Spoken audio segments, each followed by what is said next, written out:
Okey, sekarang kita selamat datang kepada penonton SSM siri ke-12 pada hari ini pada 12 hari bulan Julai 2021. Hari ini kita bersiaran khas bersama panel jemputan kita daripada Bukit Aman, seorang pegawai kanan polis.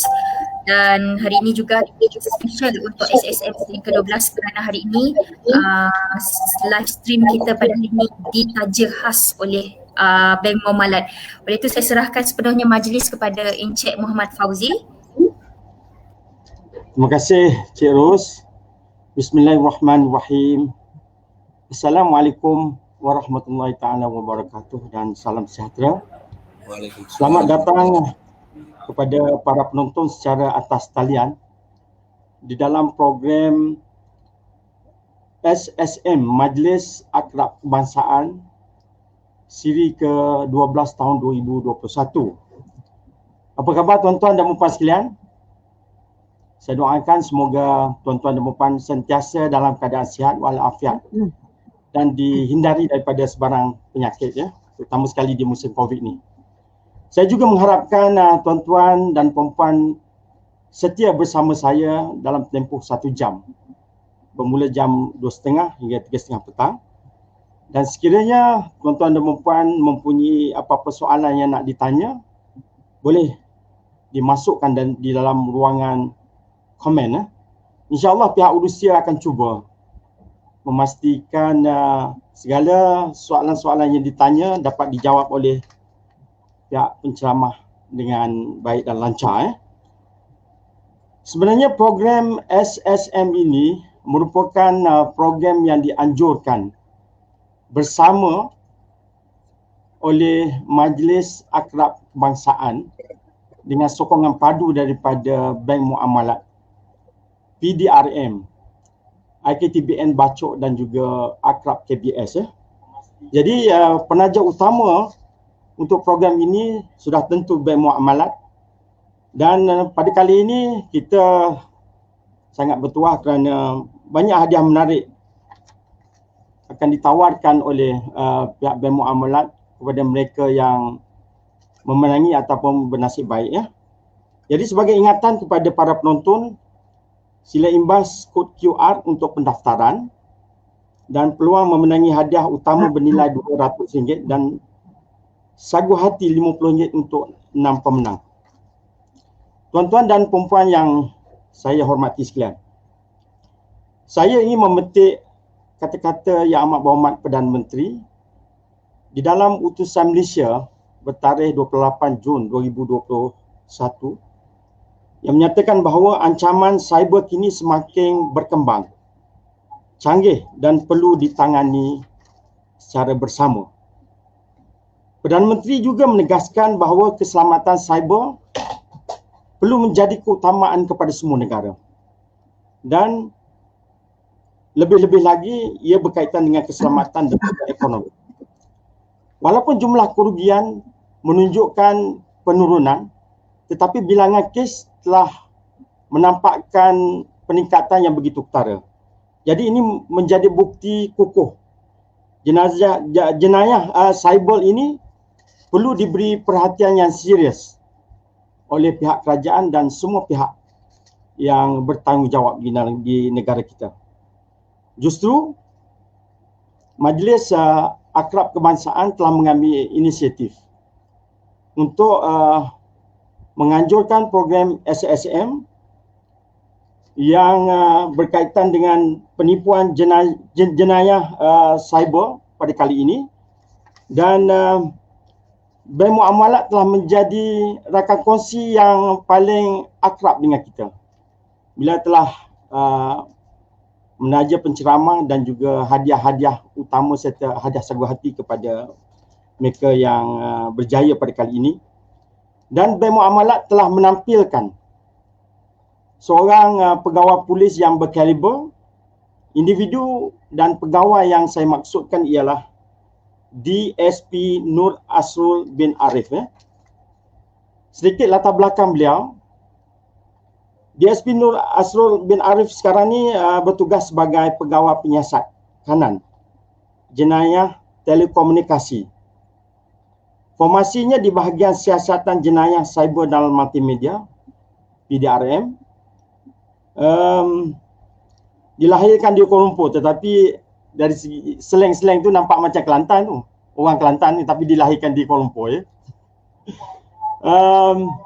Mempunyai kelayakan diploma dan diploma lanjutan dalam bidang teknologi maklumat, Bachelor Science Honors in Computing dan Master in Business Administration.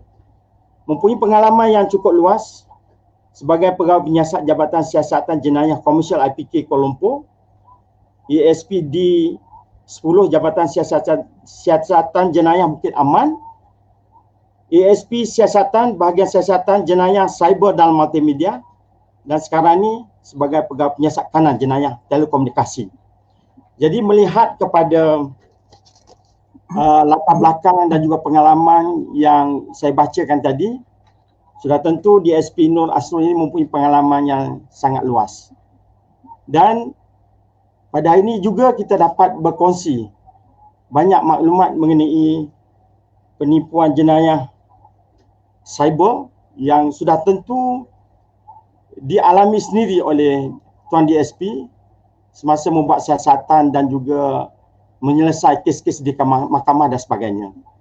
Jadi saya ingin memberi peluang kepada Tuan DSP Asrul untuk berkongsi pengalaman dengan kita sebelum kita buka soalan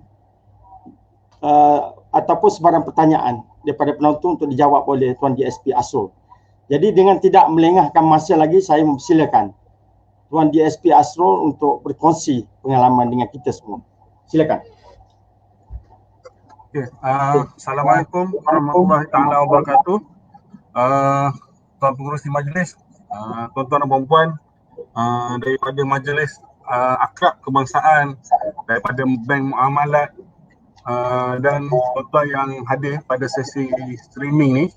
Jadi alhamdulillah kita dapat bersama dalam satu sesi perkongsian maklumat yang bagi saya amat penting lah untuk kita semua dalam menghadapi suasana dan juga ancaman wabak COVID-19 ni. Jadi pada masa sekarang mungkin ramai di antara kita berada di rumah, tidak dapat menjalankan sebarang pekerjaan ataupun terpaksa menggunakan peranti dalam kehidupan seharian. Ya, memang pada masa sekarang tak kira tua, muda, terpelajar ataupun tidak, semuanya memerlukan peranti, sama ada telefon bimbit, komputer riba ataupun komputer itu sendiri dalam menjalankan segala urusan seharian, daripada berkomunikasi kepada transaksi perbankan atas talian, membeli belah ataupun bersosial. Jadi dalam kita menggunakan ataupun menjalankan kegiatan yang saya nyatakan sebentar tadi, ada ancaman yang kita harus perhatikan dan kita berwaspada bagi mengelakkan kita ni daripada menjadi mangsa dan termasuk dalam statistik yang saban hari ataupun setiap tahun meningkat. Jadi saya ada slide yang akan saya kongsikan, dan di akhir taklimat saya harap kita dapat jika ada soalan boleh tanyakan dan sama-sama kita kongsikan kepada ahli keluarga dan juga sahabat handai kita yang lain. Okey, terlebih dahulu saya terangkan sedikit berkaitan dengan pasukan polis Diraja Malaysia. Penugasan kami tertakluk di bawah Akta Polis 1967 dan kewajipan penugasan kami tertakluk di bawah Seksyen 3/3, iaitu memelihara undang-undang dan ketenteraman, mengekalkan keamanan dan keselamatan Malaysia, mencegah dan mengesan penjenayah, menangkap dan mendakwa pesalah-pesalah, dan akhir sekali mengumpul risikan keselamatan. Ini adalah tugas dan tanggungjawab kami sebagai anggota polis, tak kira di jabatan mana sekalipun kami ditugaskan. Bagi Jabatan Siasatan Jenayah Komersial, kami ditubuhkan sebagai sebuah jabatan pada 1 Disember 2004 di mana sebelum itu penugasan kami adalah di bawah Jabatan Siasatan Jenayah. Jadi kerajaan melalui Suruhanjaya Penambahbaikan Perjalanan Pasukan Polis Diraja Malaysia telah mengenal pasti bahawa perlunya diwujudkan sebuah jabatan yang khusus untuk menjalankan siasatan, pemantauan serta operasi ke atas kes-kes jenayah kolam putih. Jadi pada 1 Disember 2004 ditubuhkanlah sebuah jabatan yang dinamakan Jabatan Siasatan Jenayah Komersial. Bagi peringkat Bukit Aman, walaupun nama kami di peringkat Bukit Aman, tapi kami berada di luar daripada kawasan Bukit Aman. Kami menyewa di menara KPJ di Jalan Tun Razak, Kuala Lumpur. Dan pada masa sekarang terdapat 1,860 orang pegawai kanan dan pegawai pakar rendah polis di seluruh negara termasuk dalam Bukit Aman ni, dan dibantu oleh 61 kaki tangan awam. Pada masa sekarang, Jabatan Siasatan Jenayah Komersial diketuai oleh Komisioner Polis Datuk Kamarudin bin Makdin. Di bawah beliau terdapat 5 timbalan pengarah dan terdapat 11 bahagian yang menjalankan peranan serta fungsi masing-masing di dalam Jabatan Siasatan Jenayah Komersial. Bagi bahagian siasatan jenayah cyber, kami diketuai oleh SAC Victor bin Sanjos selaku timbalan pengarah, dan beliau dibantu oleh ACP Azman bin Muhammad Isa selaku ketua penolong pengarah. Dan terdapat 4 unit utama di bahagian siasatan jenayah cyber ni yang menjalankan tugas serta peranan masing-masing dalam bidang siasatan jenayah cyber. Yang mana yang pertama sekali adalah Police Cyber Investigation and Response Center ataupun PCIRC. Tugas dan tanggungjawab unit ini adalah menjalankan pemantauan, listrikan, siasatan ke atas kes-kes yang melibatkan media sosial. Pemantauan yang saya masukkan itu bukanlah bermaksud kita like page kisah rumah tangga ke, masak apa hari ni ke, itu semua dipantau, tetapi tidak ya tuan-tuan dan puan-puan. Tetapi apabila kita membuat sesuatu komen ataupun hantaran yang melanggar undang-undang, terutama sekali yang menghasut, menghina dari segi aspek perkauman, keagamaan ataupun sebarang posting yang boleh mewujudkan suasana yang tidak tenang di negara kita akan dipantau oleh unit ini. Ini termasuk juga sebarang penjualan ataupun penyediaan perkhidmatan yang melanggar undang-undang. Contohnya orang jual dadah ke, jual barang curi ke, ataupun menawarkan perkhidmatan pelacuran ke. Unit inilah yang akan buat pemantauan dan seterusnya siasatan ke atas kes-kes yang berkaitan. Unit kedua, siasatan jenayah komputer, internet, harta intelek dan juga cakra optik. Unit ketiga, siasatan jenayah telekomunikasi. Untuk penugasan kedua unit ni, saya akan terangkan dalam modus operandi. Dan unit terakhir, unit forensik digital ataupun forensik komputer. Unit ni yang paling penting lah dalam penugasan Jabatan Siasatan Jenayah Komersial, disebabkan mereka lah yang akan menerima barang kes yang dijumpai ataupun diterima oleh pegawai-pegawai penyiasat Jabatan Siasatan Jenayah Komersial. Mereka akan jalankan analisa dan akan mengeluarkan laporan untuk digunakan dalam prosedur siasatan dan juga pertuduhan di mahkamah. Jadi skop tugas kami di JSJK ni melibatkan pemantauan, siasatan, risikan dan operasi serta bantuan teknikal. Jadi apakah jenayah cyber? Semua orang bercakap tentang jenayah cyber pada hari ini. Tetapi pengertian dia adalah satu benda yang kita harus titik beratkan dan ketahui. Di mana yang pertama sekali, jenayah cyber ni adalah satu jenayah yang melibatkan komputer, di mana komputer ataupun sistem komputer itu dijadikan sebagai sasaran, ataupun jenayah yang berkaitan dengan komputer, di mana komputer ataupun sistem komputer ni dijadikan medium di dalam melakukan sesuatu pelakuan jenayah. Dari Daripada dua pengertian tu, kita pecahkan pada 3 kategori. 3 kategori jenayah cyber. Yang mana yang pertama sekali adalah penipuan jenayah cyber. Penipuan ni melibatkan kes-kes phishing, parcel scam, spoofing, belian atas talian ataupun kita panggil e-purchase ataupun email scam. Kategori kedua, jenayah komputer. Serang-serangan hacking, penghantaran malware, distributed denial of service ataupun DDoS, serangan botnet, kita masukkan di bawah kategori jenayah komputer. Bagi kategori jenayah komputer, pihak PDRM mendapat kerjasama yang baik dan erat daripada Cyber Security Malaysia. Perkongsian maklumat ataupun kerjasama ini melibatkanlah daripada segi kejuruteraan, serangan-serangan yang dibuat oleh penyelanyah ataupun mengesan jejak digital yang ditinggalkan. Kategori ketiga adalah kesalahan kandungan, di mana ianya melibatkan kes-kes media sosial, posting-posting yang berunsur fitnah, lucah, hasutan dan juga ugutan disiasat di bawah kategori kesalahan kandungan.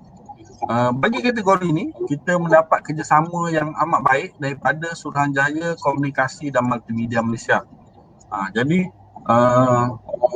banyak maklumat yang kita kongsikan di antara dua agensi ini dan ada kalanya siasatan dijalankan secara paralel, iaitu di kedua-dua agensi dalam memastikan keamanan dan juga keselamatan penggunaan media sosial di negara kita.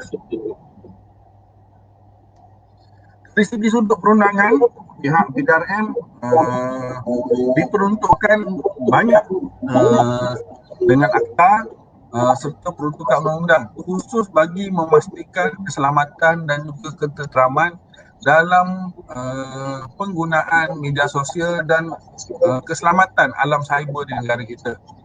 Ini telah termaktub di bawah Piagam Perubahan Multimedia Super Corridor tidak lama dahululah. Jadi yang paling utama sekali yang kami gunakan di PDRM adalah kanun kesiasaan, dibantu oleh Akta Jenayah Komputer 1997 dan juga kita ada Akta Komunikasi dan Multimedia 1998. Ada banyak lagi akta atau rang undang-undang yang kita gunakan dalam menjalankan siasatan dan juga memastikan keselamatan. Ni dari segi sudut alam cyber lah.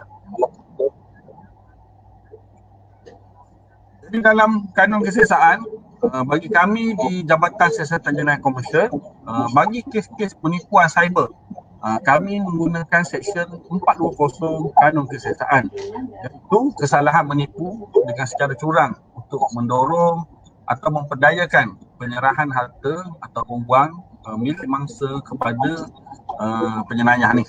Jadi pelbagai kes yang dibuka sama ada bersemuka ataupun melalui media sosial ataupun alam cyber yang kita siasat. Untuk makluman tuan dan puan, bagi kami di bahagian siasatan jenayah cyber dan multimedia, setiap hari pada awal pagi kami akan meneliti kes-kes yang dibuka, laporan polis yang dibuat oleh orang ramai berkaitan dengan jenayah cyber. Jadi daripada situ kami ada membuat analisa dan mengenal pasti apakah trend-trend yang berkaitan dengan jenayah cyber di negara kita. Jadi yang pertama sekali, sifat jenayah cyber di negara kita adalah ianya satu jenayah yang rentas sempadan, di mana kalau dulu mungkin penyelanyah perlu datang ke sesuatu tempat untuk melakukan jenayah, sama ada buat rompakan, mencuri, menipu. Tapi pada masa sekarang penyelanyah boleh berada di mana-mana dan mencari mangsa, tak kira di negara mana ataupun di mana sekalipun mangsa itu berada, selagi mangsa itu mempunyai aset ataupun harta untuk dimanipulasikan. Ada di kalangan penyelanyah yang memilih untuk berada di luar negara khususnya untuk mengelakkan daripada dikesan ataupun dicari oleh pihak berkuasa. Jika kita lihat pada masa sekarang, banyak panggilan-panggilan yang kita terima bila kita buat backtrack balik ke atas panggilan yang diterima ataupun email yang diterima oleh mangsa, ada kalanya panggilan ataupun email tersebut datang daripada negara luar. Ditambah lagi pada masa sekarang, ada sedikit yang hanya menjadikan Malaysia sebagai lokasi mereka untuk memasukkan wang daripada kegiatan jenayah yang dilakukan di luar negara. Ramai individu dan juga banyak syarikat perniagaan yang ditubuhkan khusus untuk dibuka akaun perbankan mereka untuk menerima wang-wang daripada hasil kegiatan jenayah. Trend kedua berkaitan dengan penggunaan media sosial. Banyak ataupun ramai di antara kita apabila menggunakan media sosial, kita membuka maklumat-maklumat yang kita ada. Contohnya nombor telefon kita, apakah aset yang kita gunakan, ataupun siapa ahli keluarga kita, kepada semua orang. Dalam setting media sosial mungkin kita perasan ada yang friends only, friends of friends ataupun public. Jadi benda-benda tu apabila diperolehi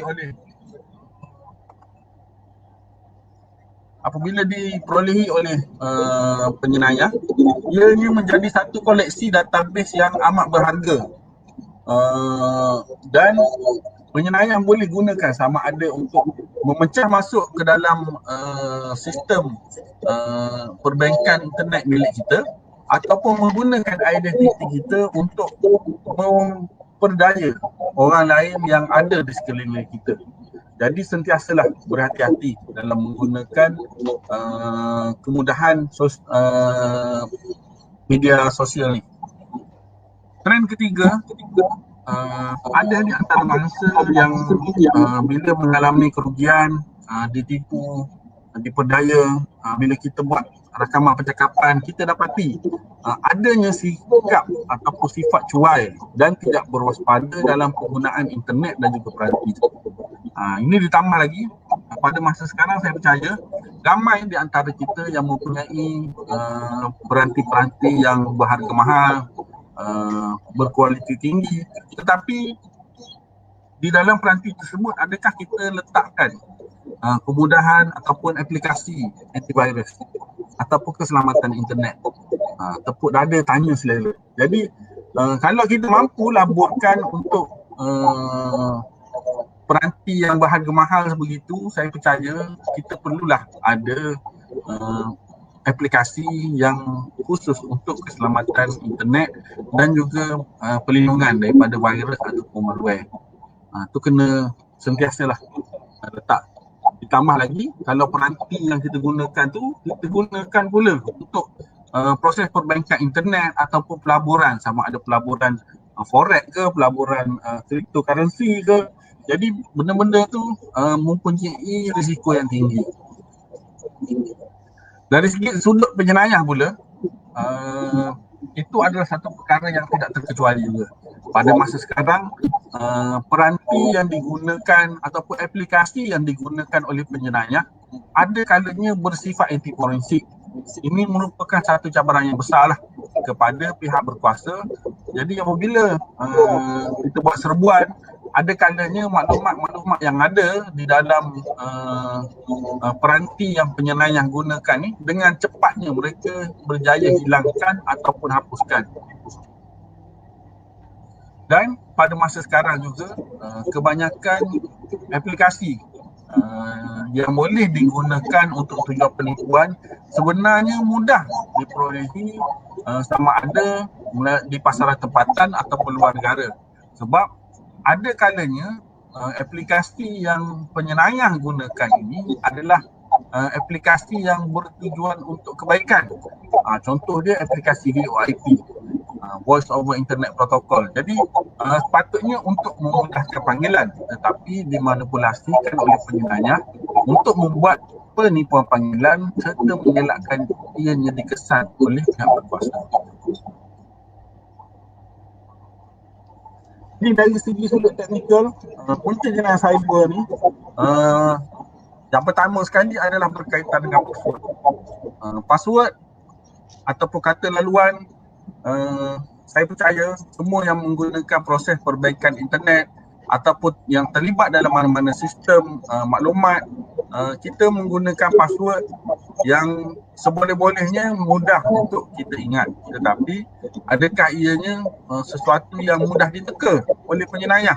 Ada yang menggunakan tarikh lahir pasangan, tarikh lahir anak-anak, tarikh lahir diri sendiri, nombor kenderaan.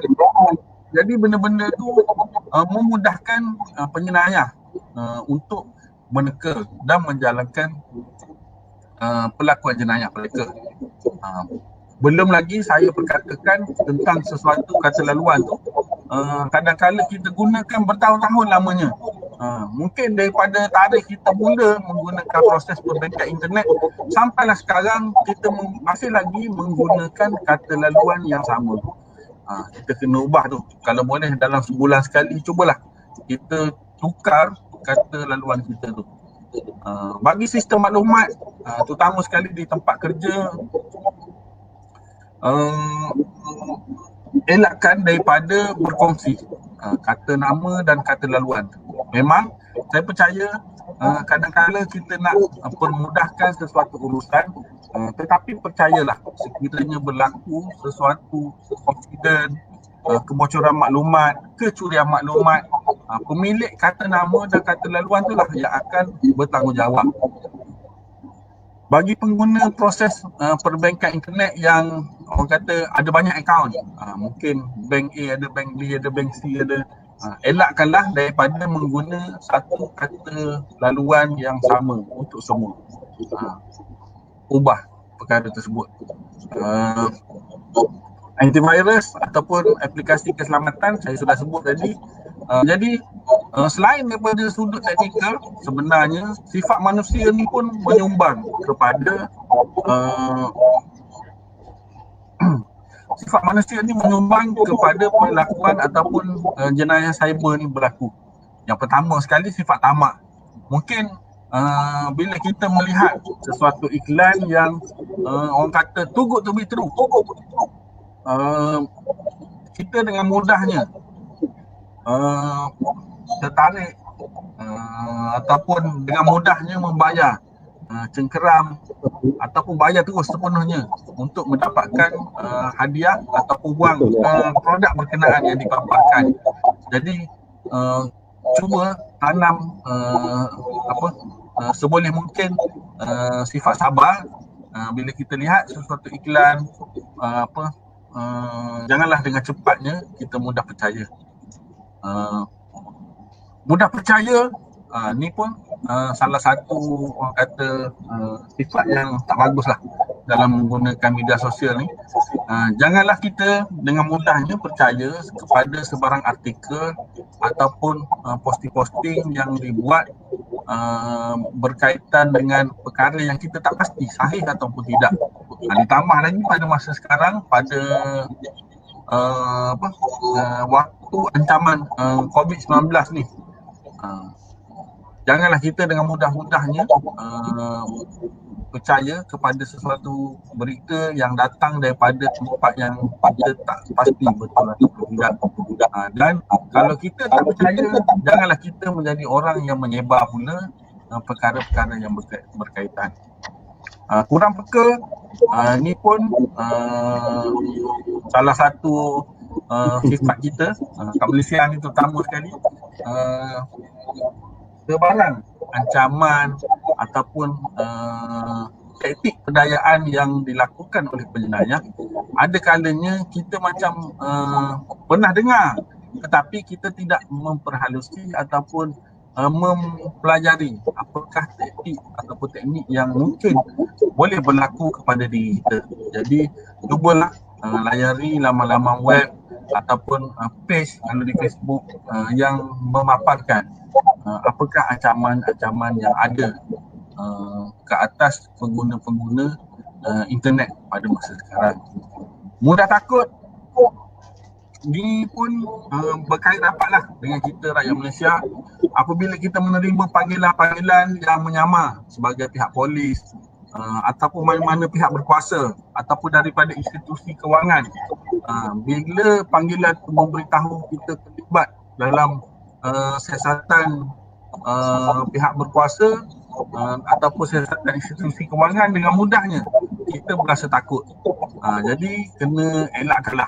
Kalau terima panggilan apa semua, kena ada usul periksa dan berkongsi maklumat. Cyber maturity, ni sifat terakhir yang saya ingin perkatakan adalah kita rakyat Malaysia ni ada dua benda yang mampu orang kata mengubah kita 360 darjah. Yang pertama sekali bila memandu, dan yang kedua adalah apabila kita menggunakan media sosial. Kadang-kadang hilang kita punya perasaan hormat ataupun sopan santun kita sebagai orang timur ni. Jadi apabila menggunakan media sosial, elakkanlah daripada membuat posting ataupun komen yang menyakitkan hati orang ramai, menyakitkan hati orang lain, ataupun senang cerita melanggar undang-undang lah. Janganlah ada penghinaan kaum, penghinaan antara agama.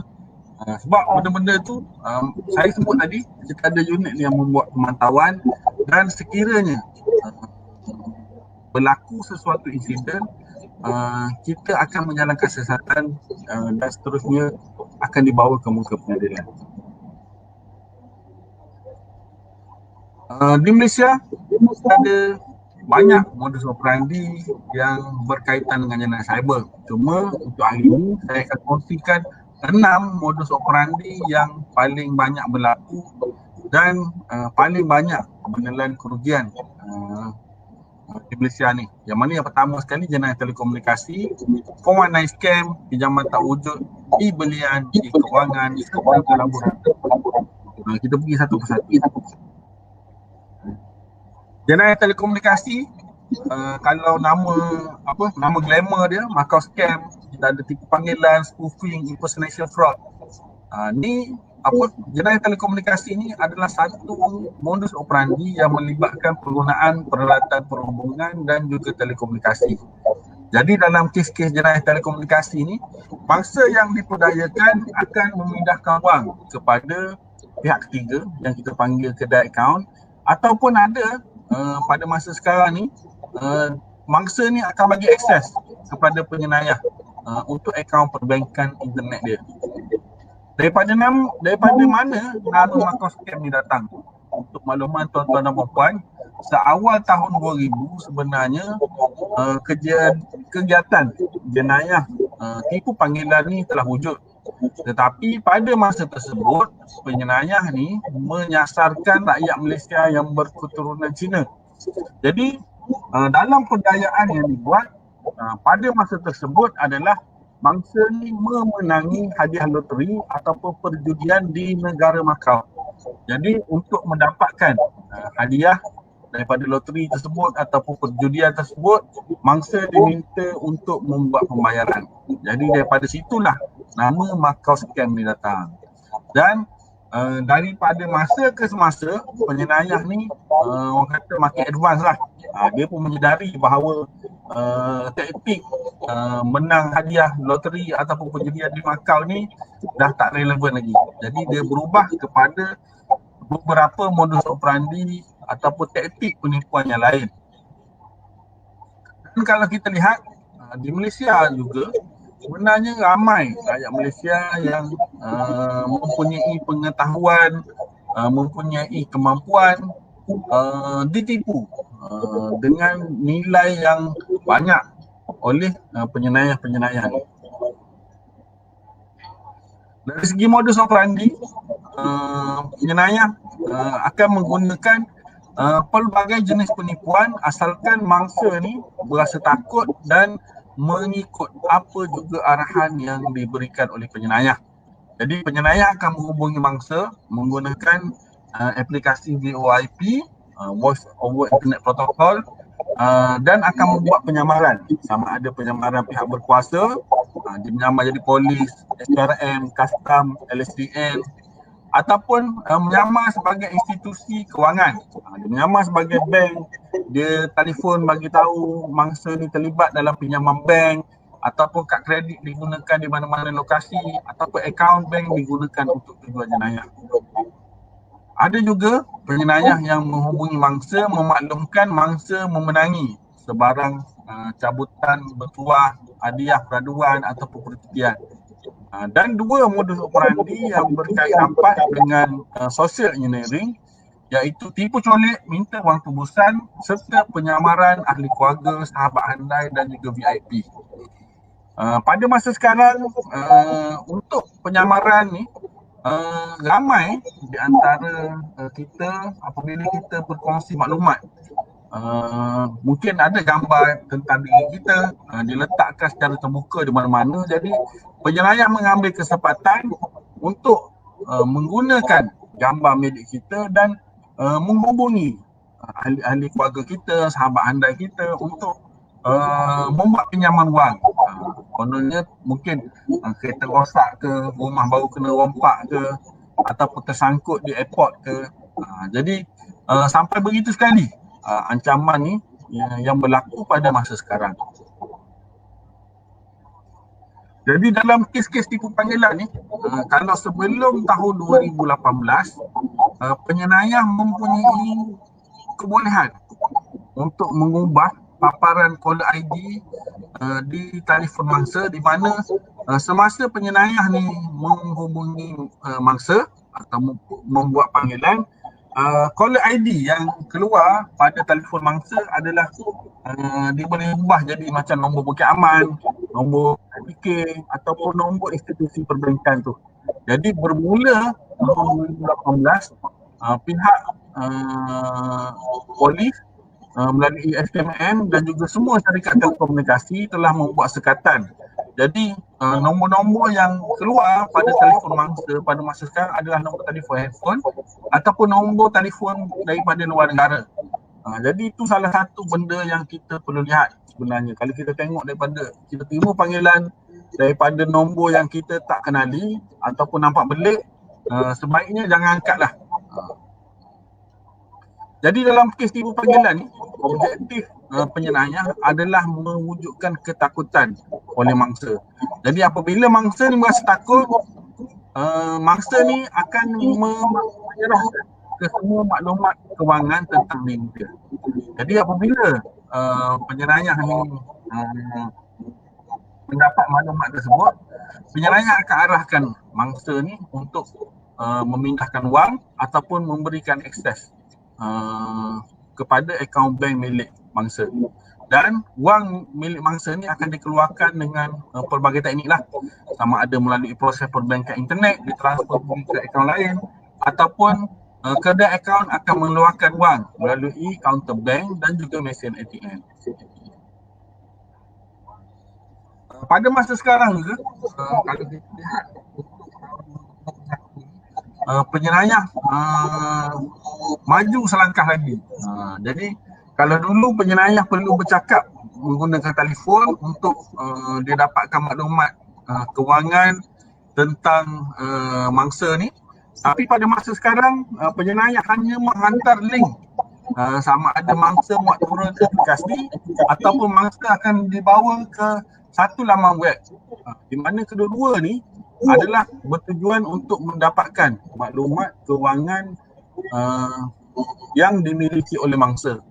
Jadi selepas mangsa ni serah semua maklumat ni, penjenayah akan mempunyai keupayaan untuk memindahkan wang milik mangsa masuk ke dalam akaun yang dikawal oleh mereka.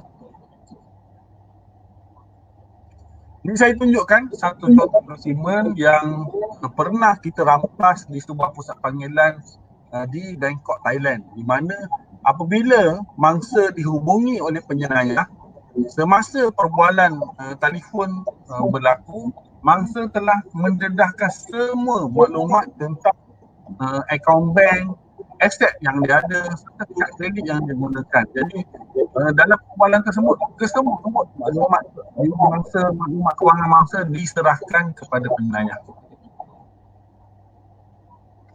Ini saya kongsikan kita contoh kes yang berlaku di Kanga pada tahun lepas, di mana pada 15/10/2020 semasa mangsa berada di rumah, mangsa ni tinggal berseorangan. Jadi dia telah terima satu panggilan daripada pihak yang menyamar sebagai HQ Pos Laju Kuala Lumpur, di mana panggilan tersebut menyatakan bahawa terdapat satu bungkusan di atas nama pengadu yang mengandungi kad pengenalan dan juga ada 4 keping kad ATM atas nama mangsa ni. Jadi mangsa ni dah mula berasa takut dan semasa panggilan tersebut berlaku, panggilan ni disambungkan pula kepada pihak IPK Johor. Ni kodonnya lah. Jadi semasa panggilan dengan pihak yang menyamar sebagai IPK Johor ni dibuat, mangsa telah diugut bahawa aset mangsa ni akan dibekukan. Jadi penyerayah pun telah mendapatkan apa juga maklumat berkaitan dengan aset dan simpanan milik mangsa. Jadi mangsa telah mendedahkan bahawa dia ada satu akaun tabung haji yang bernilai lebih kurang RM250,000. Keesokan hari pada 16/10/2020, mangsa telah diarahkan supaya membuka satu akaun bank yang baru di Bank Islam Kanga. Jadi bila dibuka akaun tu, dia telah serah, dia daftar sekali proses internet banking dan dia telah serah kata nama dan juga kata laluan yang didaftarkan untuk akaun perbankan internet tu, dan nombor telefon yang sepatutnya digunakan untuk terima kod OTP one time password atau TAC ni didaftarkan atas telefon yang dimiliki dan digunakan oleh penyerayah. Jadi lepas tu mangsa diarahkan pergi ke tabung haji dan dia diarahkan supaya memindahkan semua duit yang dia ada dalam akaun tabung haji ini masuk ke dalam akaun bank Islam yang telah dikawal oleh penyerayah. Jadi selepas tu mangsa diarahkan balik dan diberitahu supaya tunggu. Jadi sehinggalah 26/10/2020 mangsa tidak menerima apa-apa pun panggilan daripada pihak yang membuat penyamaran ni. Barulah dia bercerita kepada ahli keluarga dia, dan pada masa tersebutlah baru dia sedar dia telah ditipu dan telah pergi ke balai polis untuk membuat laporan. Jadi kita telah buat semakan dengan pihak bank dan kita dapati terdapat pemindahan lah melalui proses perbankan internet daripada akaun Bank Islam milik mangsa ni bermula 19/10/2020 sehinggalah 24/10/2020 masuk ke dalam satu akaun Hong Leong Bank milik orang lain. Jadi bila kita buat pengesanan wang ataupun aliran kewangan ni, kita dapati akaun ni berpindah kepada banyak lapisan dan akhirnya dikeluarkan oleh penyerayah dalam tempoh masa yang cepatlah. Jadi saya tunjukkan satu contoh pusat panggilan yang pernah kita seru di dalam negara kita. Sebenarnya orang yang membuat panggilan penyamaran tu macam ni je tempat duduk dia. Dia ada dalam kotak khusus untuk memastikan tiada bunyi luar kedengaran dan menunjukkan seolah-olah mereka tu berada di pejabat. Dan dekat depan operator tu pula dia ada pula skrip-skrip yang diletakkan khusus untuk menyediakan jawapan kiranya ada pertanyaan daripada mangsa, dan skrip ni juga digunakan bagi mewujudkan ketakutan mangsa kepada pemanggil. Ini pula contoh pusat panggilan yang dioperasikan oleh warga China di negara kita. Cuma untuk makluman semua, warga asing ni, contoh dia macam China ke Taiwan ke Thailand ke, apabila mereka beroperasi di negara kita, sasaran mereka adalah rakyat negara mereka sendiri di negara berkenaan. Jadi apabila mereka menghubungi mangsa, mereka buat pendayaan, duit akan dimasukkan ke dalam akaun di negara mereka. Jadi grup yang ada di Malaysia ni, tugas mereka adalah membuat panggilan. Ni saya tunjukkan lagi contoh-contoh dokumen serta peralatan yang kita rampas semasa operasi dibuat.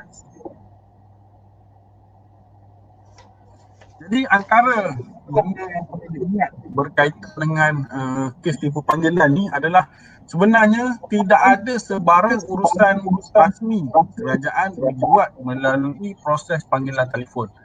Kita tak pernah telefon orang untuk buat pertuduhan, kita tak pernah telefon orang untuk sita harta, ataupun kita tak pernah tipu orang, kita tak pernah telefon orang untuk menjalankan proses reman.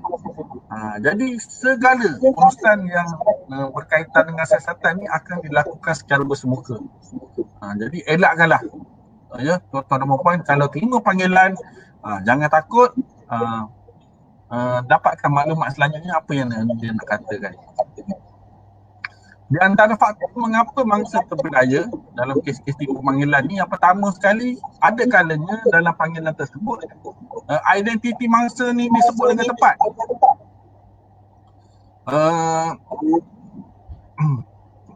Apabila mangsa ni terima panggilan, penyenayah boleh memberitahu nombor kad pengenalan ataupun nama penuh mangsa. Ini sama ada berpunca daripada kebocoran maklumat di mana-mana peringkat, ataupun ada kalanya juga mangsa ni ada menyerahkan identiti dia kepada mereka yang tidak bertanggungjawab. Dan faktor kedua, di dalam proses panggilan yang dibuat oleh penyenayah ni, mangsa tidak diberi ruang untuk berkomunikasi dengan orang lain. Ada masa dah nak semak ke nak tanya orang lain, pemanggil ataupun operator pusat panggilan ni dia akan terus push ataupun dia terus tekan saja mangsa ni supaya mangsa ni berasa takut ataupun down. Jadi daripada situlah mangsa akan ikut arahan yang diberikan oleh penyenayah. Dan dalam proses panggilan tu juga, penyenayah ni akan ugut mangsa, sama ada mangsa akan ditangkap, dituduh, direman, dikenakan tindakan pengubahan wang haram. Jadi bila mangsa dengar ugutan sedemikian, mangsa akan berasa takut dan ikut apa sahaja arahan yang diberikan oleh suspek. Jadi kalaulah ditakdirkan pada satu hari kita terima panggilan ataupun mesej yang menyatakan kita ada masalah, sama ada dengan institusi kewangan ataupun pihak berkuasa, yang pertama sekali, jangan panik. Janganlah kita berasa takut. Tulis apakah maklumat yang ingin disampaikan oleh pemanggil berkenaan. Bila dia selesai bagi tahu, maklumkan pemanggil, saya akan maklumkan terlebih dahulu ahli keluarga saya ataupun sahabat handai saya, rakan pejabat saya. Saya akan bincang ataupun bagi tahu saya akan berhubung dengan peguam saya. Jika pemanggil berkeras juga, terus letak telefon tu. Sebab untuk makluman macam saya katakan tadi, pihak berkuasa ataupun pihak bank tak ada pun menjalankan urusan rasmi melalui panggilan telefon saja. Benda-benda ni dibuat secara bersemuka. Tambah lagi kalau nak buat tangkapan ataupun pembekuan aset. Jadi daripada kes-kes yang berlaku, sebenarnya saya ataupun kami di sini melihat perkongsian maklumat dengan ahli keluarga, sahabat handai, dengan jiran itu adalah paling utama bagi mengelakkan kita daripada menjadi mangsa kepada penipuan sebegini. Terus operandi seterusnya, 419 scam ataupun love scam. Kalau kes tipu panggilan tadi, mangsa dia, jantina dia, lelaki perempuan sama rata. Pecahan bangsa pun Melayu, Cina, India sama saja boleh jadi mangsa. Untuk modus operandi kedua ni, 419 scam ataupun love scam ni, ia lebih menjurus kepada kaum wanita saja. Kenapa kaum wanita? Mungkin kaum wanita lebih ramai ataupun lebih mudah percaya kepada cinta di media sosial ni. Jadi dalam kes-kes love scam ataupun 419 scam ni, penyenayah akan menggunakan gambar-gambar profil ataupun akaun-akaun media sosial, menggunakan watak-watak yang menarik, yang handsome, ataupun yang sudah stabil lah. Jadi perkenalan ni mungkin pada awalnya perkenalan biasa. Jadi daripada masa ke masa proses perkenalan tu berubah kepada sudut mendapatkan kepercayaan, dan apabila ada kepercayaan maka wujudlah percintaan. Dan bila berlakunya proses percintaan atas talian ni, maka berlakulah proses perdayaan. Jadi dalam kes-kes cinta cyber ni, mangsa ni akan mengalami banyak kerugian, sama ada wang simpanan, aset, ada yang sampai tergadai maruah, dan juga kalau penyenayah ni lihat mangsa ni mungkin tak ada duit ataupun tidak mempunyai aset, ada kalanya juga kumpulan penyenayah ni akan meminta mangsa untuk membuka akaun bank bagi menerima wang daripada kegiatan penipuan yang lain. Kenapa nama 419 scam? Sebenarnya 419 ini adalah satu kata nama yang khusus untuk penipuan cinta atas talian ni untuk seluruh dunia lah. Memang kita gunakan kata nama ni. Dari segi sudut pelaku pula, dalam kes-kes sebegini, kebanyakan daripada pelaku adalah daripada warga asing. Cuma mereka menggunakan warga tempatan kita sebagai keldai akaun. Jadi dalam kes-kes love scam ni, apabila kita menggunakan media sosial untuk berinteraksi, berkenalan, mencari pasangan,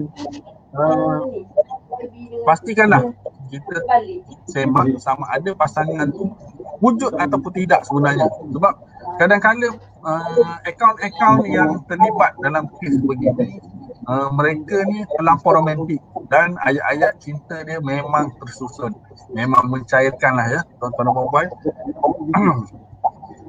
Jadi bagi mereka yang mempunyai pasangan atas talian ni, mungkin boleh buat carian lah daripada nama dia, daripada gambar dia, nombor telefon yang digunakan tu, boleh buat carian menggunakan aplikasi-aplikasi yang terbuka. Mungkin boleh guna Google ataupun Yahoo ke, boleh buat semakan, boleh buat carian lah.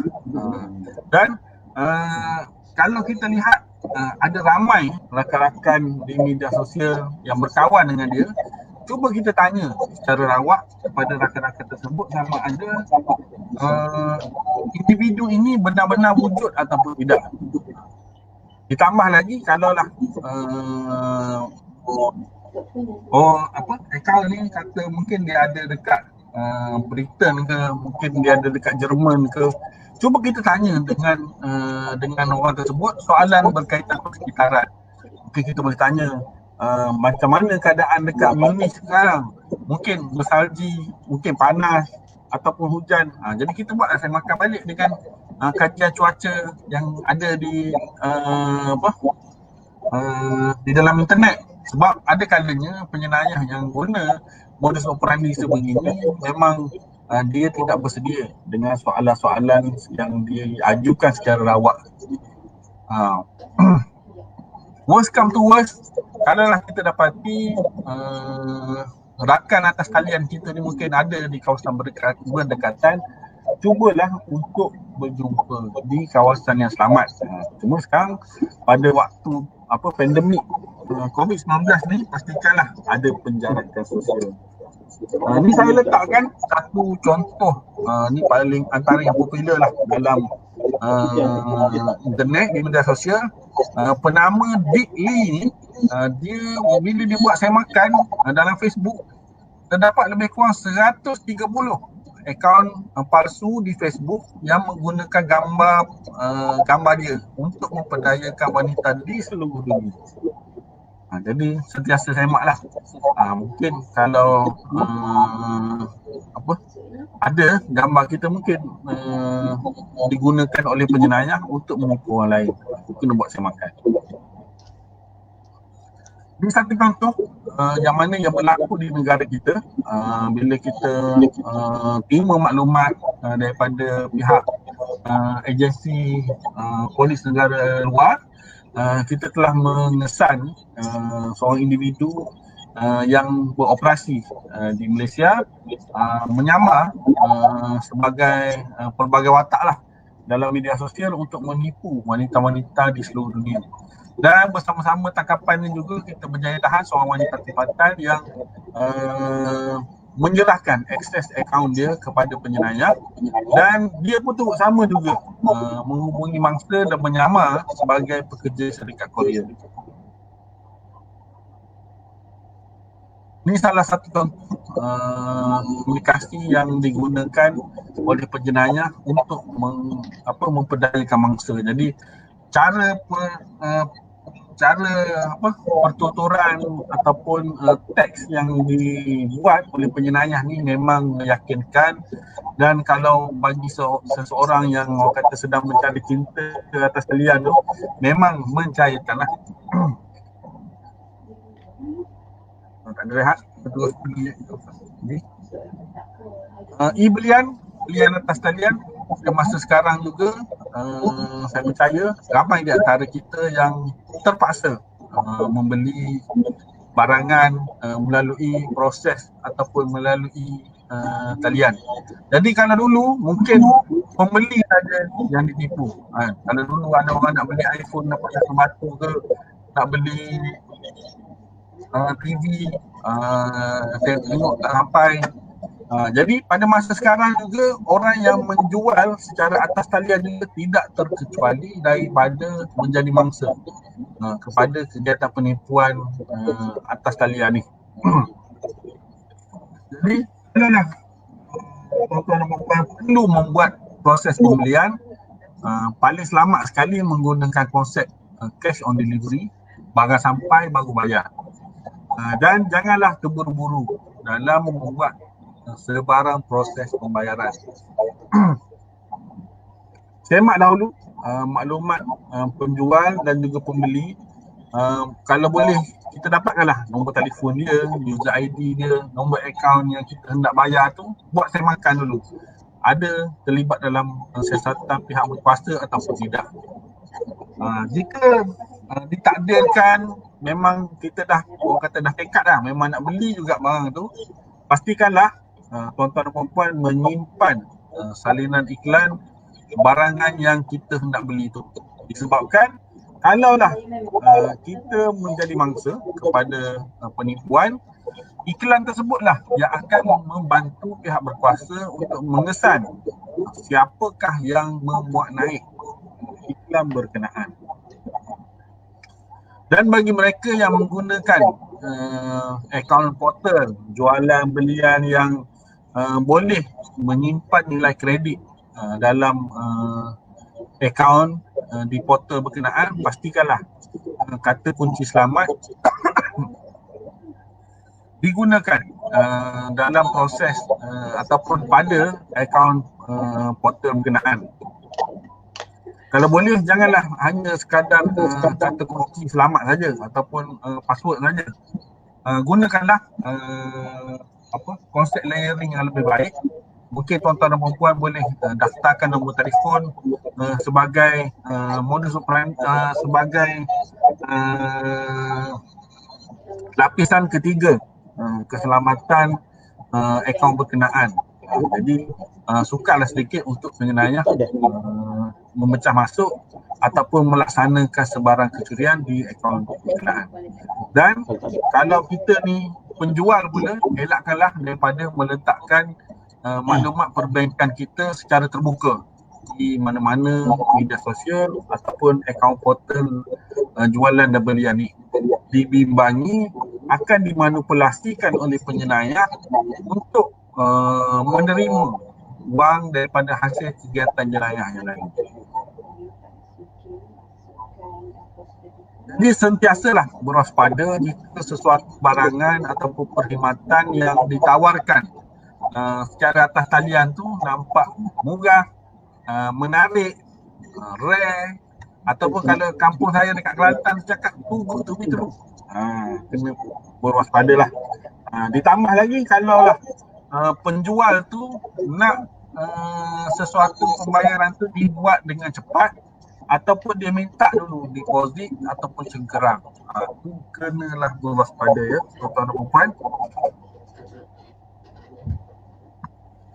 Pinjaman tak wujud pada masa sekarang, saya percaya ramai di antara kita yang memerlukan wang ataupun terdesak dalam kehidupan seharian. Jadi ada kalanya kita memerlukan tambahan wang ataupun pinjaman wang untuk membantu kita dalam menghadapi kehidupan seharian. Dan penyenayah ni memang orang kata licik dan memang menyakitkan hati lah.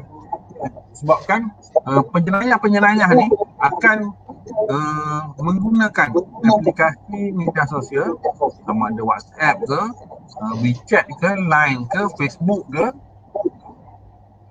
Jadi dia akan menawarkan pinjaman kepada mangsa.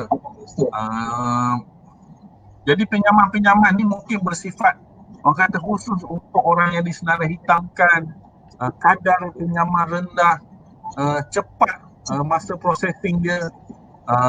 Jadi apabila penyenayah ni menawarkan pinjaman dan mangsa ni memberikan komitmen, menunjukkan rasa tertarik dia, mungkin mangsa dah bagi dokumen apa semua, penyenayah ni akan bagi tahulah, tuan-tuan dan puan ni layak untuk pinjaman ni. Jadi dia akan mewujudkan satu suasana seolah-olah pinjaman tu akan diluluskan ataupun sedang diproses. Ada sedikit yang menggunakan cek tendang ataupun cek yang dimanipulasikan untuk menunjukkan seolah-olah wang telah dimasukkan ke dalam akaun mangsa ataupun sedang floating.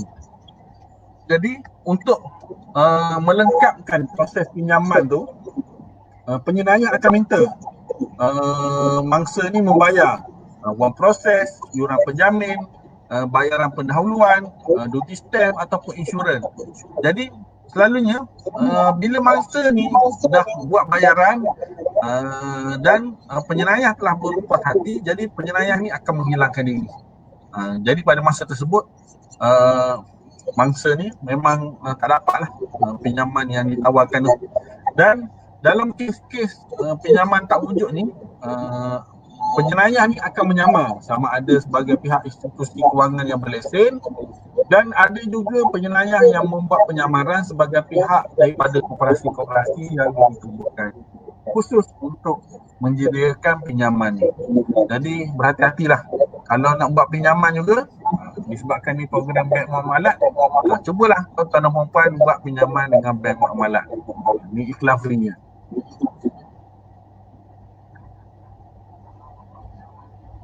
Sedikit TAC, Transaction Authorization Code ataupun OTP. Sebegini adalah berkaitan dengan e-kewangan. Jadi dalam kes sebegini, penyenayah ni akan mendapat akses kepada sistem perbankan internet milik mangsa ni. Yang ni sama ada mangsa menggunakan kata nama dan kata laluan yang mudah diteka, ataupun peranti milik mangsa ni telah diceroboh oleh penyenayah dan penyenayah berjaya mendapatkan kata nama dan juga kata laluan yang dimiliki oleh mangsa untuk internet banking. Jadi apabila penyenayah ni mendapatkan maklumat akses kepada sistem perbankan internet, penyenayah ni akan membuat pemindahan. Jadi untuk melengkapkan proses pemindahan tu, kod OTP ataupun TAC ni akan dihantar ke akaun milik mangsa. Jadi selepas tu penyenayah ni akan menghubungi mangsa sama ada melalui panggilan telefon ataupun pesanan teks, sama ada dia guna SMS ataupun WhatsApp. Dia akan minta kod OTP ataupun TAC ni dihantar kepada penyenayah dengan alasan bank tersilap hantar. Jadi kalau lah tuan-tuan dan puan terima kod OTP ataupun TAC dan pada masa tersebut mungkin kita tak guna proses perbankan internet, dengan segeralah saya nasihatkan supaya menukar kata laluan yang digunakan dan janganlah sesekali serah kod OTP atau peti AC milik kita ni kepada orang lain. Sebab jika berlaku sedemikian, pihak bank tidak akan bertanggungjawab. Ini saya tunjukkan contoh yang berlaku di mana mangsa telah menyerahkan kod TAC yang dia terima kepada individu yang mendakwa bank tersilap hantar kod mesej tambah nilai. Jadi mangsa ni pun dia tak baca apa mesej yang dia terima, dia terus je forward. Jadi nasihat saya, pastikanlah kita baca apa juga mesej yang kita terima. Janganlah semudah-mudahnya kita forward saja kepada orang lain. Pada masa sekarang juga, saya percaya ramai di antara kita yang cuba untuk menggandakan ataupun menambah baik nilai ataupun kualiti hidup. Jadi salah satu cara yang boleh digunakan adalah melalui pelaburan. Jadi penjenayah pun pandai, dia pun sentiasa mencari peluang. Banyak sebenarnya proses-proses ataupun pelaburan-pelaburan yang tidak wujud ditawarkan kepada orang ramai dengan tujuan untuk menipu rakyat negara kita. Yang kita pecahkan kepada dua, yang mana yang pertama sekali pelaburan bersifat fizikal. Contoh dia tanaman, ni tanam durian ke, binatang ternakan, ada pelaburan bela ikan keli, bela lembu, pelaburan jual beli hak tanah. Mungkin penjenayah akan menggunakan lot-lot tanah yang akan dianugerahkan oleh kerajaan ataupun proses pecahan lot ke atas tanah yang mungkin tidak wujud. Ada juga yang jual lot lidi, ataupun proses pelaburan emas ataupun perak yang tidak wujud. Jadi sentiasalah perhatikan. Itu saya letak satu poster, kalau dulu paling banyaklah menelan kerugian di mana apabila mangsa ditipu, mereka telah membuat pelaburan ke dalam satu kumpulan yang dipanggil sebagai highway group. Ini telah ditumpaskan oleh pihak polis. Dan daripada tu, ada juga pelaburan yang bersifat elektronik. Kalau pada masa sekarang, kita ada pelaburan saham ataupun koreks, kita ada lagi pelaburan mata wang kripto. Mata wang kripto ni saya lihat salah satu cara lah pada masa sekarang yang mungkin jika dilakukan secara selamat memang akan ada hasil lah. Jadi pastikan tuan-tuan dan puan-puan, sekiranya hendak membeli mata wang kripto, belilah di exchanger yang diluluskan oleh kerajaan. Kalau kita kat Malaysia ni, kita ada 3 exchanger yang dah ada lesen diluluskan oleh Suruhanjaya Security, iaitu Luno, Synergy dan juga Tokenize. Dalam exchanger tu dia ada mata wang dia yang dia tawarkan. Jadi tepuk dada tanya selera, kalau ada duit lebih boleh beli. Tapi di 3 exchanger yang kerajaan luluskan ni lah. Kalau yang selain daripada tu, orang kata trade at your own risk. Jika tadi pewarnaan scam tu berkait rapat dengan kaum wanita, tapi seks extortion ni adalah khusus untuk kaum lelaki. Dan kalau love scam tadi, mungkin dia akan makan masa. Mungkin berhari-hari, berminggu-minggu, bertahun lamanya barulah mangsa ni diperdaya. Tapi dalam kes seks extortion ni, ada kalanya sesingkat satu malam saja mangsa berjaya ditipu dan diubut. Jadi dalam kes-kes extortion ni, penjenayah akan menggunakan gambar-gambar profil ataupun watak-watak wanita yang cantik di atas talian di media sosial ni, dan mereka akan perkenalan melalui media sosial. Jadi kaum lelaki ni apabila berkenalan mungkin proses komunikasi itu mungkin komunikasi biasa, mungkin chatting saja dahulu, sehinggalah selepas tu dia akan berubah daripada komunikasi biasa pergi kepada komunikasi secara video. Dan apabila wujudnya komunikasi video ni, maka adalah aksi-aksi yang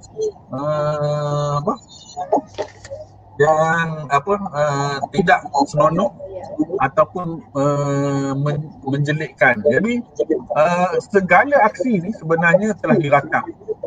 Terlupa saya nak bagi tahu, dalam proses perkenalan tu sebenarnya apabila penyenayah ni berkenalan dengan mangsa, pada masa tersebut penyenayah ni akan dapatkan segala maklumat berkaitan dengan diri mangsa, siapa ahli keluarga mangsa, pasangan mangsa, anak mangsa, sahabat baik mangsa.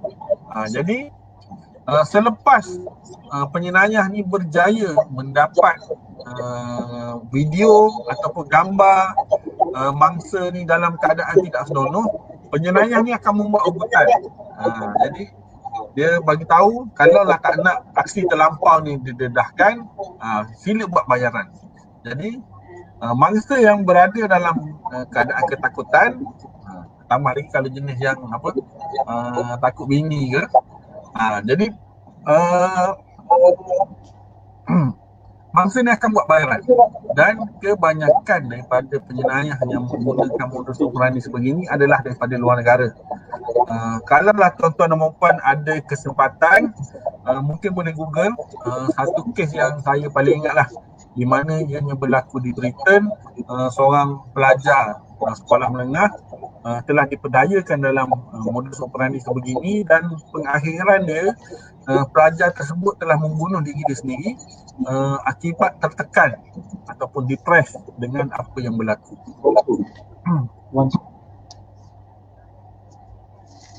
Jadi dalam kategori e-financial, e-kewangan ni, satu perkara yang saya ingin ingatkan tuan-tuan dan puan berkaitan dengan ATM. Ini pun di bawah bidang kuasa dan juga siasatan Jabatan Siasatan Jenayah Komersial. Apabila kita memiliki ATM untuk proses perbankan, seboleh-bolehnya pergi sendirilah ke mesin ATM untuk urusan perbankan. Elakkanlah daripada bagi penugasan ataupun proses pengeluaran ni kepada pasangan ke, kepada anak-anak ke, ataupun orang yang kita rasa kita percaya. Kalau kita tak boleh pergi, pastikan ada proses check and balance. Buka internet banking, semak berapa yang keluar, apakah proses yang berlaku.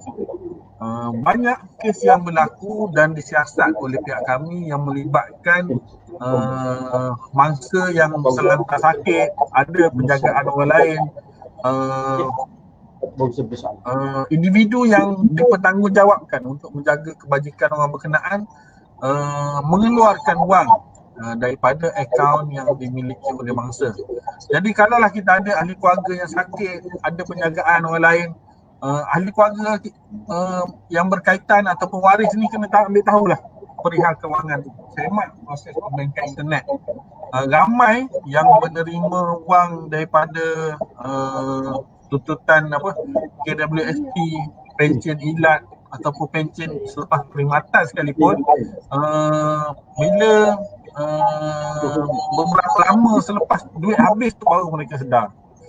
Jadi kena ambil tahu dan elakkanlah daripada buat catatan nombor PIN di mana sekalipun, sebab ada di antara kes yang dilaporkan bila kita semak, kita dapati pada kad yang dimiliki oleh mangsa tu, mangsa tulis nombor PIN tu ditampal kat situ.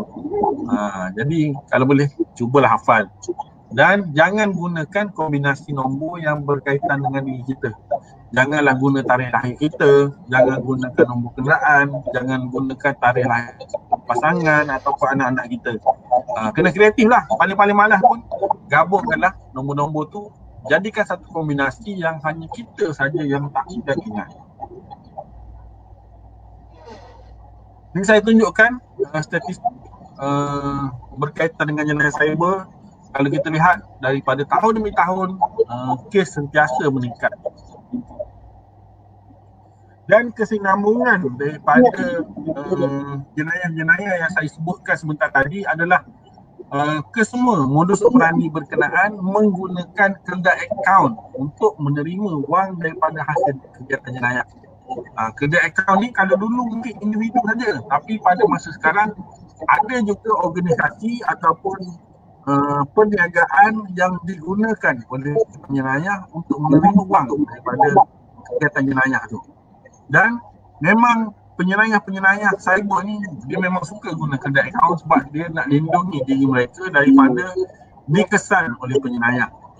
Dan mana-mana kedai akaun ni sebenarnya terdedah kepada tindakan undang-undang, sama ada pertuduhan jenayah ataupun sama sivil yang mungkin dibuat oleh mangsa.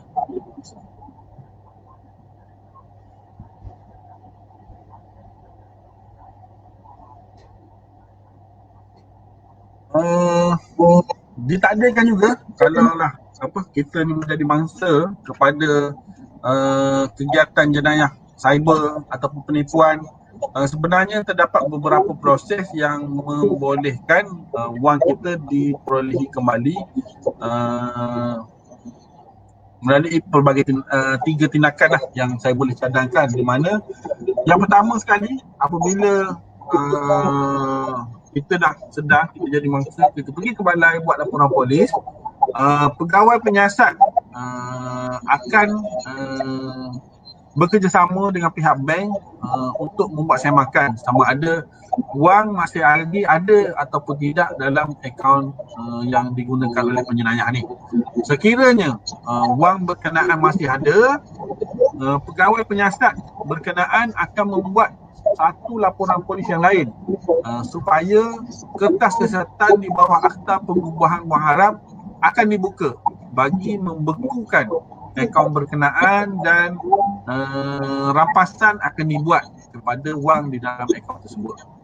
Jadi dia ada proses dia by stages, dan akhir sekali selepas segala peringkat siasatan selesai dilaksanakan, wang milik mangsa ni akan dikembalikan.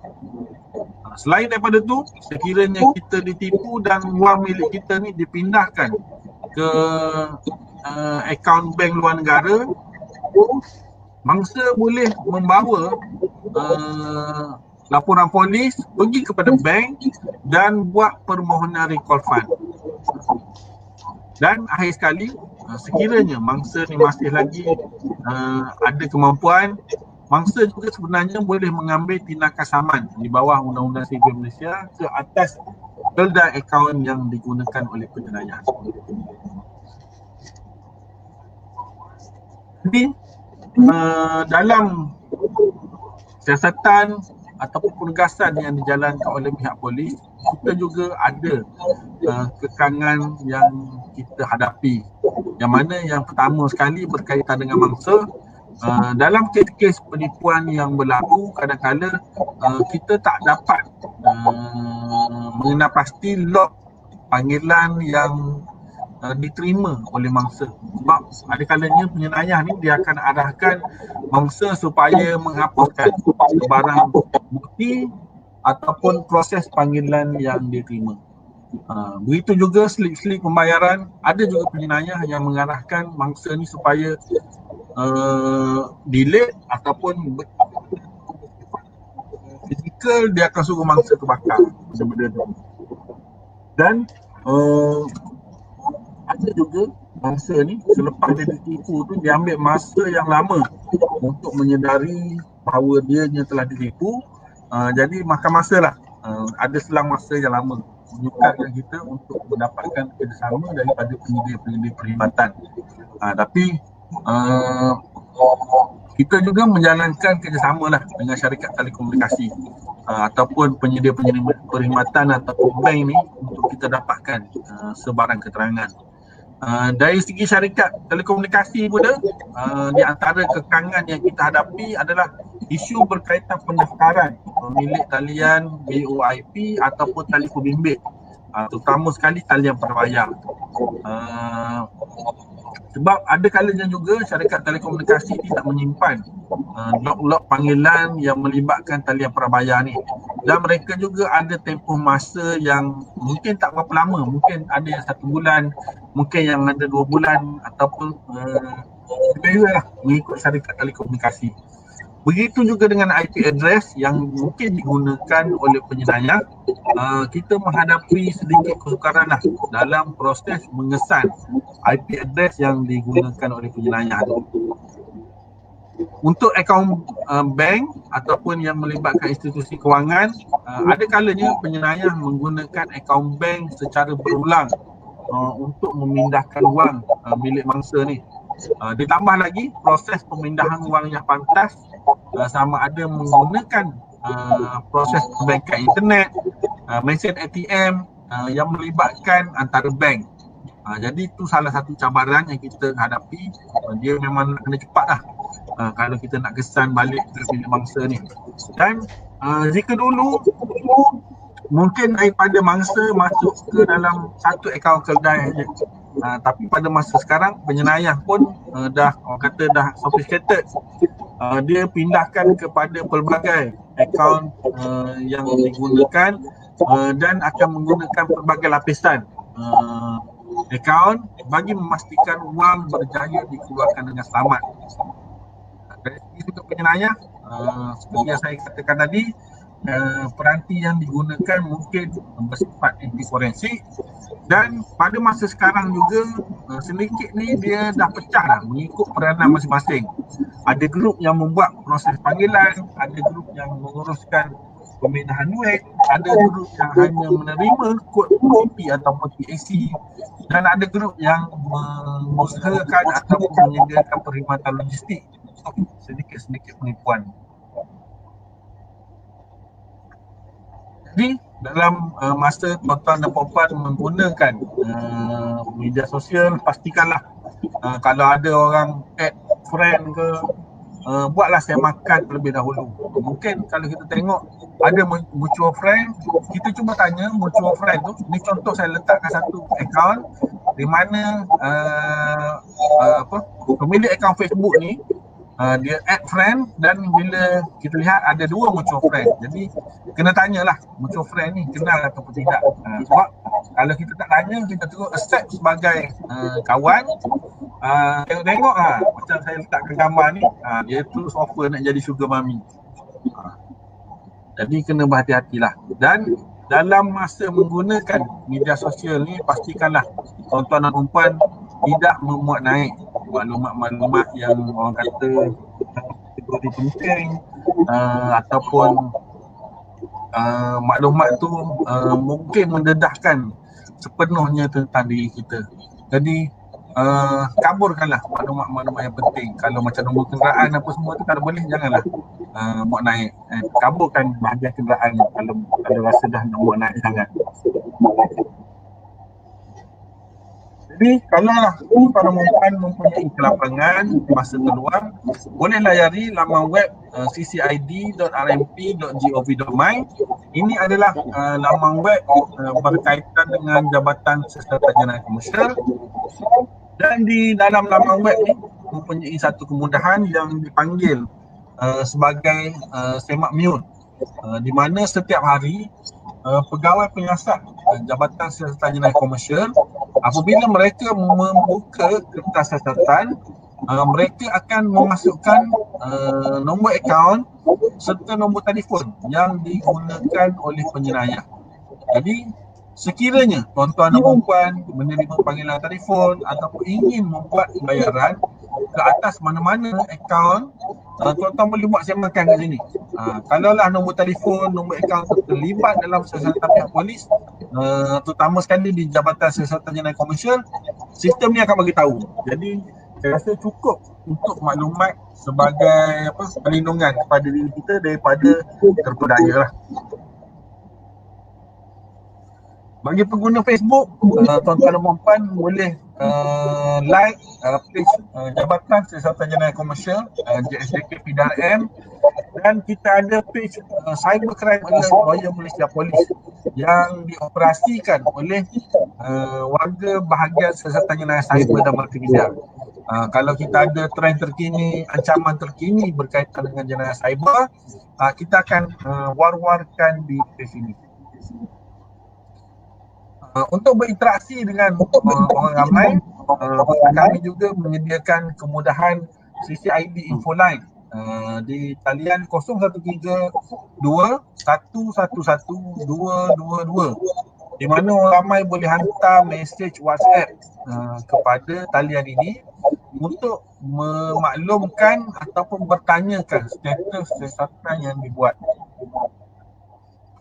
Selain daripada itu, kita ada CCID Scam Response Center di talian 03-2610-1559 dan 03-2610-1599. Sekiranya tuan-tuan dan puan menerima panggilan daripada orang yang tak dikenali ataupun ada pertanyaan yang tuan-tuan dan puan ingin buat, boleh hubungi nombor ni. Kita ada setiap hari bermula jam 8 pagi sehingga 8 malam kita stationkan satu pegawai bersama 2 anggota untuk membantu tuan-tuan dan puan. Itu saja daripada saya. Mungkin kalau ada soalan kita sambung pada sesi sebentar lagi. Saya harapkanlah tuan-tuan dan puan sekiranya ada masalah berkaitan dengan jenayah cyber ni, cubalah berkongsi maklumat ataupun masalah tu dengan ahli keluarga yang lain. Sebab salah satu pencegahan untuk kes-kes jenayah cyber ni sebenarnya adalah perkongsian maklumat dengan ahli keluarga, sahabat andai ataupun jiran-jiran ataupun rakan sekerja. Sebab benda itulah yang akan membantu kita dalam mengenal pasti dan menjauhkan diri kita daripada menjadi mangsa. Itu saja daripada saya. Saya ucapkan terima kasih kepada Majlis Akrab Kebangsaan dan juga Bank Muamalat. Sekian. Assalamualaikum. Terima kasih Tuan Asrul di atas perkongsian yang sangat menarik pada petang ini. Dan sebagai ingatan kepada penonton, sila imbas kod QR untuk pendaftaran dan juga peluang untuk mendapatkan hadiah yang sangat menarik yang disediakan oleh Bank Muamalat.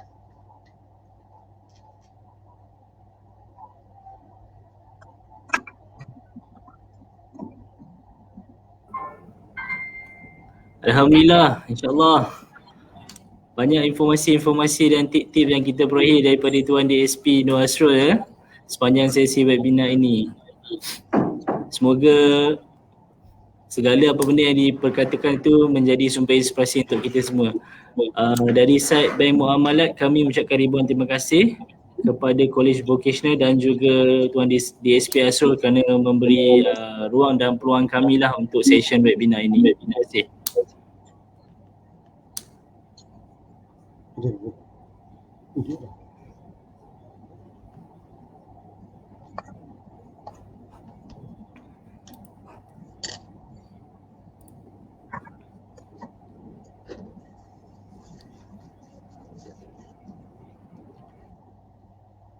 Okey, sambil saya telah go through ruangan komen tadi, terdapat dua soalan yang akan ditanya kepada Tuan Azrul. Yang pertama sekali, tips yang paling senang untuk mengelakkan jenayah cyber ini.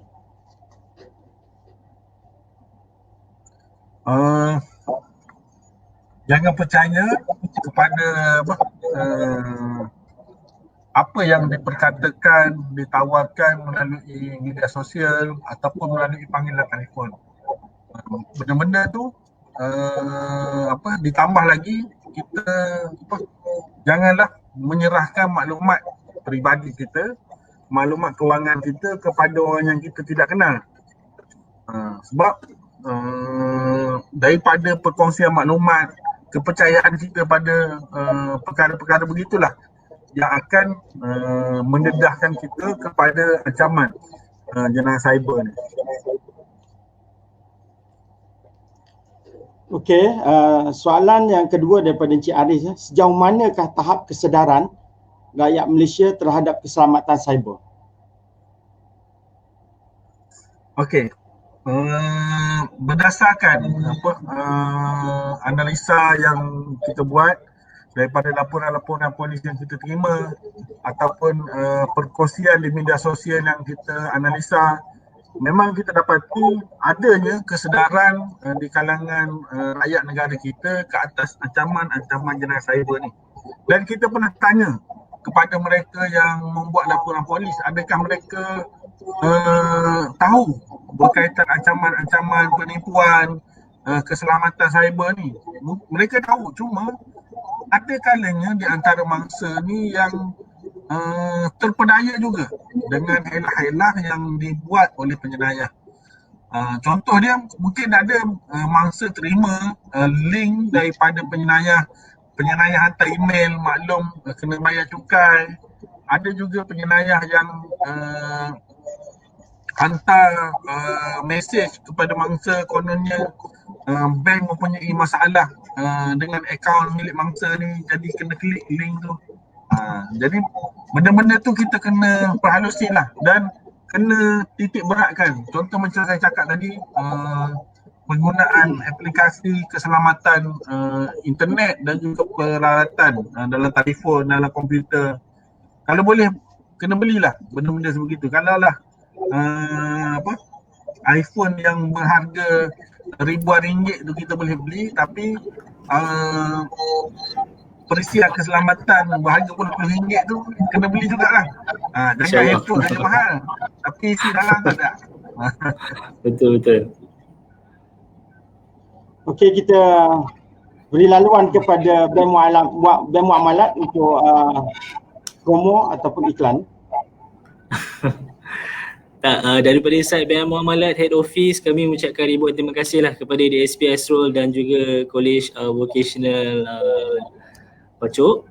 So that Alhamdulillah session hari ini mencapai objektif yang kami cuba capai lah, Alhamdulillah. So diharapkan perkongsian ini memberi manfaat kepada seluruh warga College Vocational.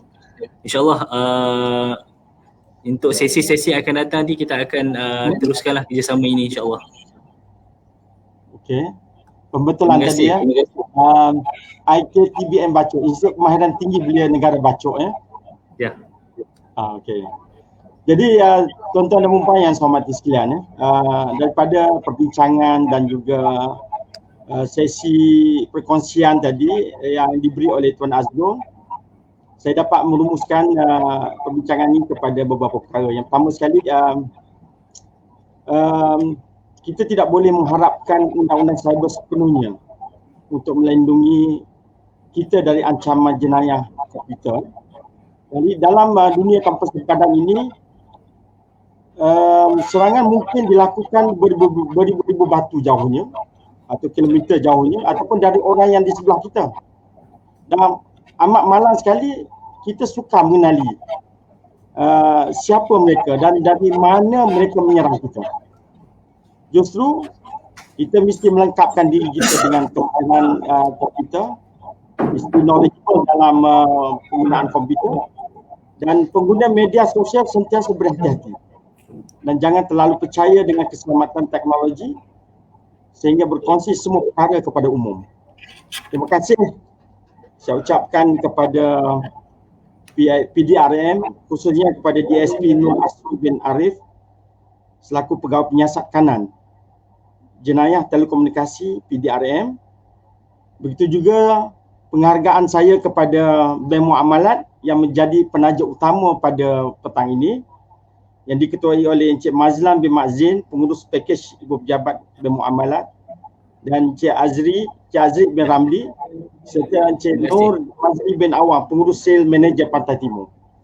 Jadi terima kasih sekali lagi di atas semua sokongan, komitmen dan juga perhatian daripada semua penonton di dalam program SSM siri ke-12 pada kali ini.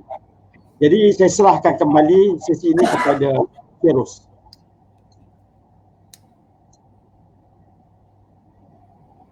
Terima kasih diucapkan kepada Encik Azriq Ramli yang juga penaja kita, wakil penaja kita daripada Bank Muamalat pada hari ini, Encik Muhammad Fauzi bin Haji Haripin selaku moderator kita, dan juga pengerusi akrab bagi Kementerian Belia dan Sukan yang juga merupakan pengarah KPBN Bacok Kelantan, dan panel jemputan kita pada hari ini iaitu Pegawai Kanan Polis di Bukit Aman iaitu DSP Asrul.